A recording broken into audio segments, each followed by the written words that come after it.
আগের ক্লাসে আমরা দ্বিতীয় অধ্যায়ের প্রথম পর্বটা পড়েছিলাম আর অনুশীলনটাও করিয়ে দিয়েছিলাম। তো আজকে আমরা পড়ব দ্বিতীয় অধ্যায়ের দ্বিতীয় পর্ব। দ্বিতীয় পর্বতে কি আছে?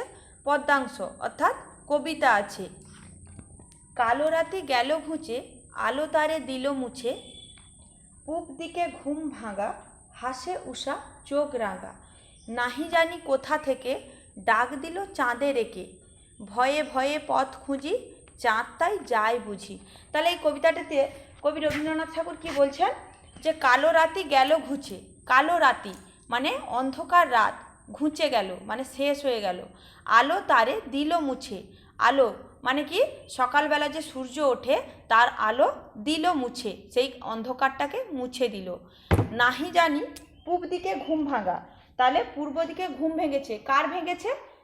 সূর্যের ঘুম ভেঙেছে। হাসে উষা চোখ রাঙা, আমরা যখন সকালবেলা উঠে দেখি পূর্ব দিকে সূর্য উঠেছে তখন মনে হয় তো যে সূর্যটা যেন হাসছে। এখানটায় উষা বলতে সূর্যকে বলা হচ্ছে, তার যেন চোখগুলা রাঙা মানে রঙিন। নাহি জানি কোথা থেকে ডাক দিল চাঁদে রেখে, আমরা জানি না কোথা থেকে চাঁদকে কে ডেকেছে। ভয়ে ভয়ে পথ খুঁজি, চাঁদ তাই যাই বুঝি। তো আজকে আমরা এই 8 লাইন মুখস্থ আমি বোঝালাম তোমাদেরকে। এর পরের ক্লাসে বাকি অংশটা বুঝিয়ে দেবো। তোমরা এই কবিতাটা কিন্তু বাড়িতে মুখস্থ করবে, আমরা ক্লাসে এলে পড়া ধরবো।